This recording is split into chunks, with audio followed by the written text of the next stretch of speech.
Good morning my dear students. आज आप लोगों का केडी क्लासेस नई में स्वागत है। बेटा देखिए, हम लोग क्लास 10th केमिस्ट्री चैप्टर 3 धातु व अधातु में एक टॉपिक पढ़ेंगे जिसका नाम है बेटा धातुओं का संक्षारण। धातुओं का संक्षारण जिसे आप कहते हैं कोरोजन ऑफ मेटल्स।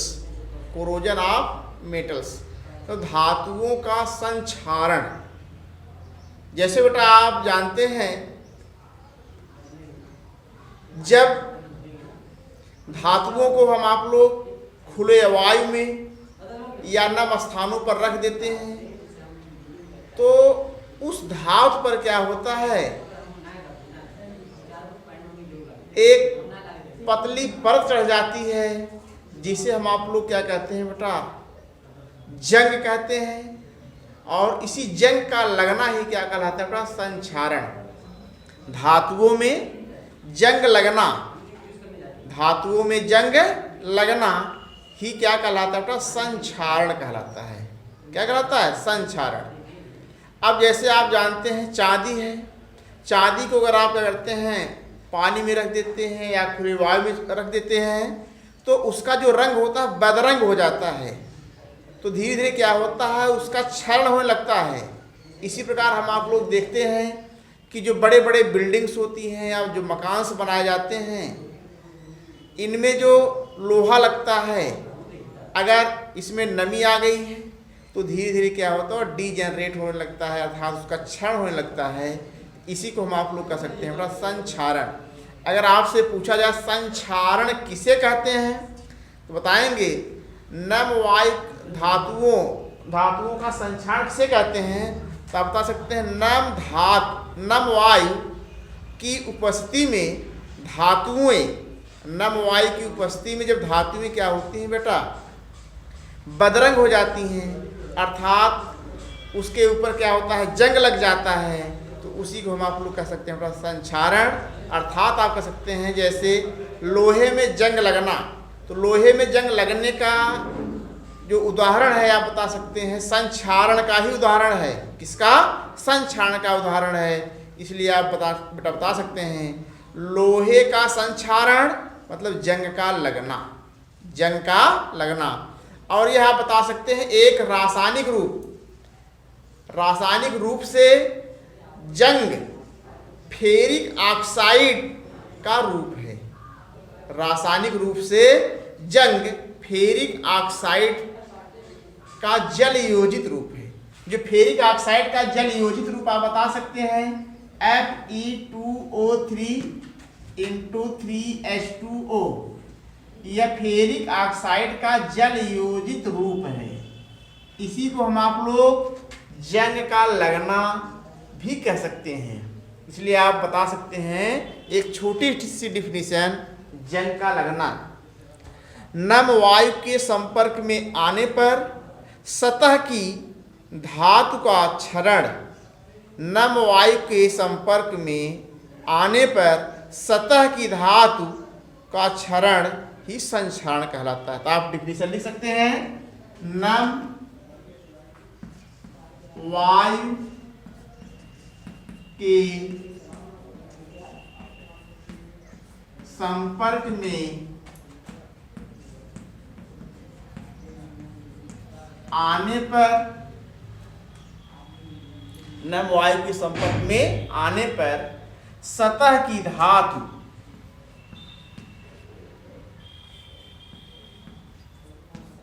नम वायु के संपर्क में आने पर सतह की धातु का क्षरण, सतह की धातु का क्षरण ही संक्षारण कहलाता है। क्या कहलाता है बेटा,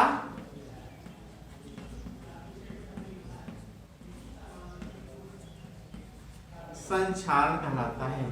तो लोहे में जंग लगना, लोहे में जंग लगना, तब आप बता सकते हैं संक्षारण का उदाहरण। लोहे में जंग लगना आप बता सकते हैं किसका उदाहरण है? संक्षारण का उदाहरण है। और आप ये बता सकते हैं फेरिक ऑक्साइड जल योजित का एक रूप है। रासायनिक रूप से आप देखेंगे फेरिक ऑक्साइड जल योजित का एक रूप है। अब देखिए बेटा, आप ये भी बता सकते हैं कि जो संक्षारण होता है एक प्रकार का रासायनिक प्रक्रम है। क्या है? रासायनिक प्रक्रम है, जिनमें धातु ऑक्सीजन को इलेक्ट्रॉन देकर ऑक्सीकृत हो जाती हैं और ऑक्साइड बनाती हैं।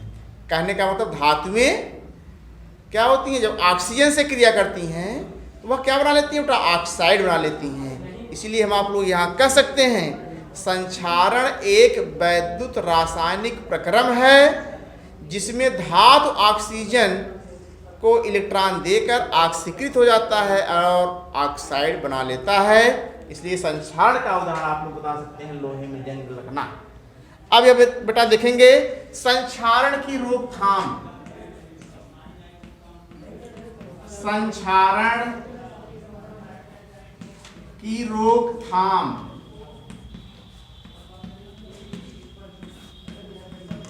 संक्षारण की रोकथाम। संक्षारण के बेटा आप बता सकते हैं निम्नलिखित रोकथाम हैं। पहला आप बता सकते हैं यसद लेपन।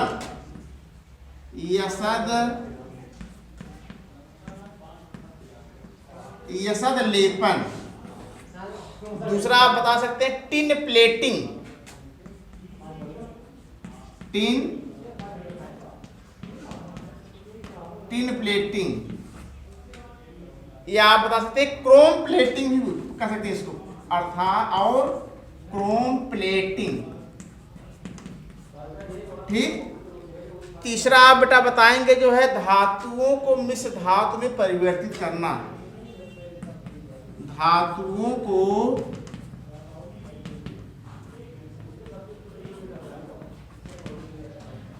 मिश्र धातु में परिवर्तित करना। चौथा आप बताएंगे रंगाई करके।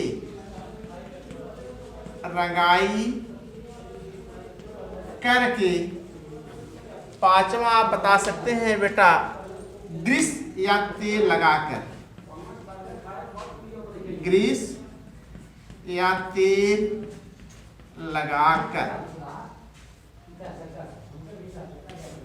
ग्रीस या तेल लगाकर। संक्षारण की रोकथाम में आप बता सकते हैं यसद लेपन, टिन प्लेटिंग व क्रोम प्लेटिंग, धातुओं को मिश्र धातु में परिवर्तित करना, रंगाई करके, ग्रीस या तेल लगाकर धातुओं को जो है बेटा संक्षारण से बचाया जा सकता है।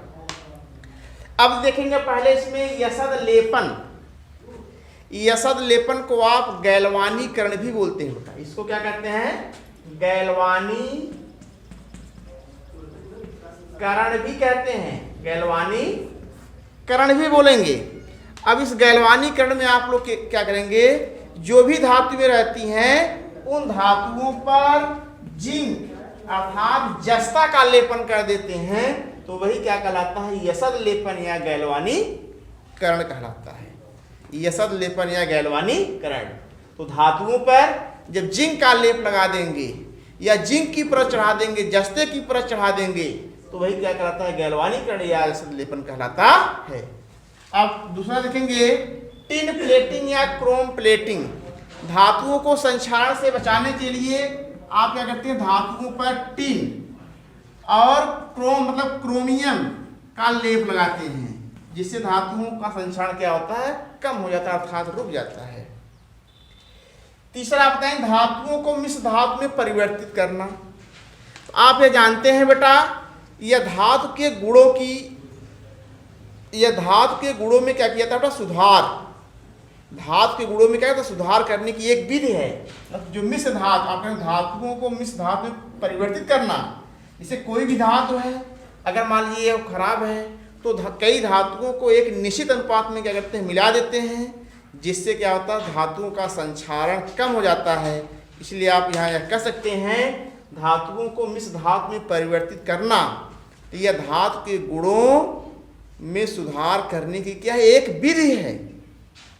क्या है बेटा, एक विधि है। और इस विधि में देखेंगे जो मिश्र धातु होती हैं, इनमें दो या दो से अधिक धातुओं का क्या होता है, एक समांग मिश्रण होता है। दो या दो से अधिक धातुओं का क्या होता है बेटा, एक समांग मिश्रण होता है, जिसे हम आप लोग क्या कह सकते हैं बेटा, मिश्र धातु कहते हैं। ठीक, नेक्स्ट देखेंगे रंगाई करके। रंगाई करके तो आप यह बता सकते हैं धातुओं की सतह को किसी अम्ल अवरोधक रंग से, अम्ल अवरोधक रंग मतलब पेंट से क्या करते हैं, रंगाई करते हैं, जिससे क्या होता है, धातुओं का संक्षारण रुक जाता है। तो आप रंग करके जो है बेटा धातुओं की संक्षारण को रोक सकते हैं। लास्ट आप बता सकते हैं ग्रीस या तेल लगाकर। तो आप क्या कहेंगे, जो भी धातुएं होती हैं, जैसे लोहा है, इस पर ग्रीस लगा देंगे या तेल लगा देंगे तो इस पर नमी का या वायु का क्या होता है, जल का कोई प्रभाव नहीं पड़ता है, अर्थात उसका संक्षारण क्या होता है, कम हो जाता है। तो आइए हम लोग इस वीडियो को जो है एक बार मतलब इस टॉपिक को एक बार फिर से देख लेते हैं, जिससे आपको बढ़िया से समझ में आ जाए। अगर पूछा जाए संक्षारण क्या है, आप सीधे सीधे बताएंगे नम धातु, नम वायु के संपर्क में आने पर सतह की धातु का क्षरण ही संक्षारण कहलाता है। अर्थात लोहे में जंग लगने का जो सूत्र होता है Fe2O33H2O, यह बता सकते हैं संक्षारण का उदाहरण है। तो संक्षारण का उदाहरण तो लोहे में जंग लगना, लोहे में जंग लगना, अर्थात लोहे में जंग लगना ही क्या कहलाता है, संक्षारण कहलाता है। अब धातुओं को संक्षारण से बचाने के लिए हम आप लोग गैल्वानीकरण करते हैं, टिन प्लेटिंग या और क्रोम प्लेटिंग करते हैं, धातुओं को मिश्र धातु में परिवर्तित करते हैं, रंगाई करते हैं, ग्रीस या तेल लगाते हैं। तो इसको आप यशद लेपन, NCERT में यशद लेपन भी कहीं कहीं पर लिखा रहता है। इसका मतलब आप बेटा जान जाएंगे क्या है, गैल्वानीकरण। तो इसमें आप बता सकते हैं धातु की सतह पर जिंक का क्या करते हैं, लेप चढ़ा दिया जाता है, जिससे धातुओं का संक्षारण रुक जाता है। इसके बाद टिन प्लेटिंग या क्रोम प्लेटिंग। टिन प्लेटिंग में आप बता सकते हैं जो भी धातु रहती है उस पर टिन या क्रोमियम का लेप लगाते हैं।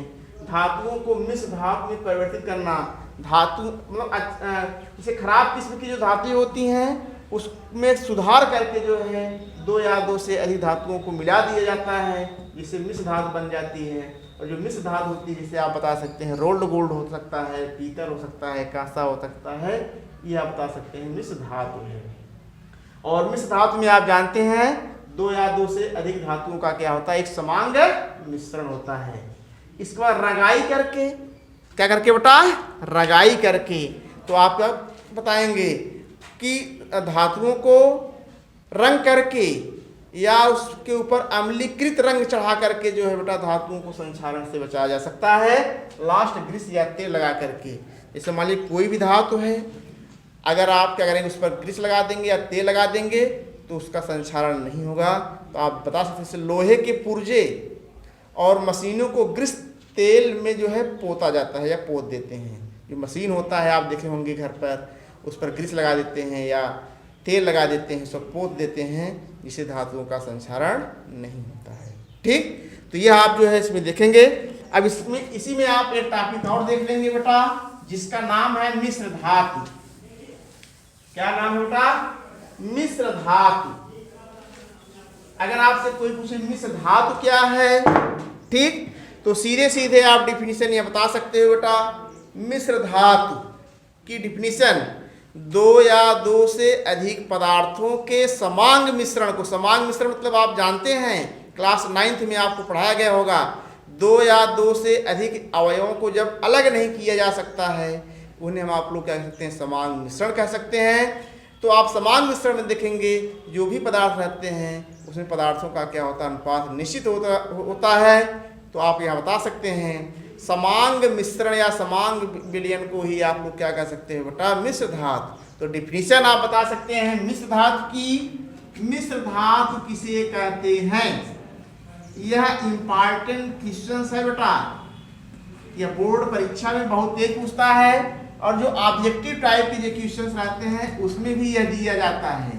ठीक, तो कहने का मतलब कोई धातु दे, कोई मिश्र धातु दे देगा, उस मिश्र धातु में आपसे कोई पूछता है बेटा इनमें किन किन धातुओं का जो है बेटा मिश्रण रहता है, तो आप बता सकते हैं मिश्र धातु दो या दो से अधिक पदार्थों के समांग मिश्रण को क्या कहते हैं बेटा, मिश्र धातु कहते हैं। और जो मिश्र धातुएं होती हैं उनमें धातुओं का जो अनुपात होता है निश्चित होता है। तो आप एग्जाम्पल बता सकते हैं, जैसे बेटा पीतल आप बता सकते हो, क्या पीतल, कांसा भी बता सकते हो, रोल्ड गोल्ड भी बता सकते हो, ये सब क्या है बेटा, क्या है, मिश्र धातु है।